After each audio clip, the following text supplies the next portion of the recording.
আমাদের কাছে যেটা ছিল সেটা দিয়ে করেছি। আমি তার জন্য অত্যন্ত আপনাদের প্রতি কৃতজ্ঞ যে আপনারা এই কাজটা খুব সুন্দরভাবে করছেন। আর তার সঙ্গে সঙ্গে কালকে যে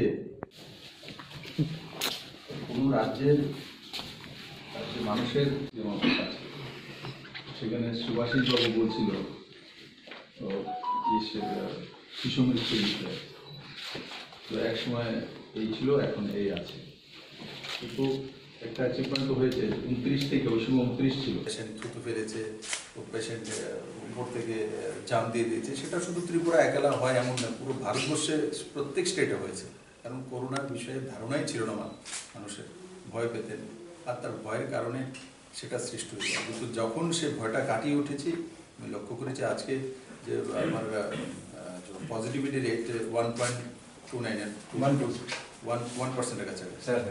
তো পজিটিভিটি রেট 1% কাছাকাছি, তো অত্যন্ত গুড অ্যাচিভমেন্ট। দ্বিতীয়ত যে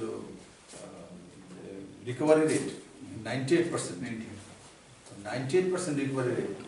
তো সেটা আমার সমস্ত হেলথ ব্যবস্থা সারা ত্রিপুরা রাজ্যে, প্রাথমিক হেলথ কেয়ার সেন্টার থেকে নিয়ে জিবি হসপিটাল এবং ডাইরেক্টরেট থেকে সেক্রেটারিয়েট পর্যন্ত প্রত্যেকের তার মধ্যে সহযোগিতা রয়েছে।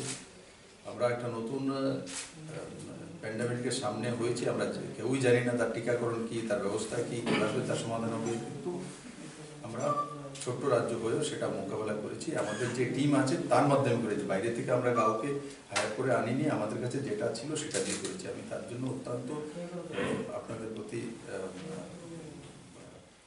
কৃতজ্ঞ যে আপনারা এই কাজটা খুব সুন্দরভাবে করছেন। আর তার সঙ্গে সঙ্গে কালকের যে মানে ঘটনাটা হলো, গত 8 তারিখ হয়েছিল, 8 তারিখে তেলিয়ামুড়াতে, যে আমাকে কল্যাণী রায় যে চিফ হুইপ স্থানীয় বিধায়ক আমাকে ফোন করেছিলেন। তো হাতি কোনো এক ব্যক্তিকে, তার ব্যক্তির নাম হচ্ছে মালাকার, রাজেশ মালাকার, 48 ইয়ার্স ওল্ড। তো তাকে হাতি পেটে দিয়ে তার দাঁত ঢুকিয়ে বুক দিয়ে পেছনে পিঠ দিয়ে বের করে দিয়েছে, আর তার সঙ্গে সমস্ত যে ইন্টাস্টাইন সব বাইরে চলে এসেছে কমপ্লিটলি। আমি সেই ছবিটা দেখেছি, কল্যাণী যে আমাকে দেখিয়েছিল, তো অত্যন্ত ভয়াবহ। আমি কল্পনা করতে পারিনি যে সে আমাদের মাঝখানে থাকবে।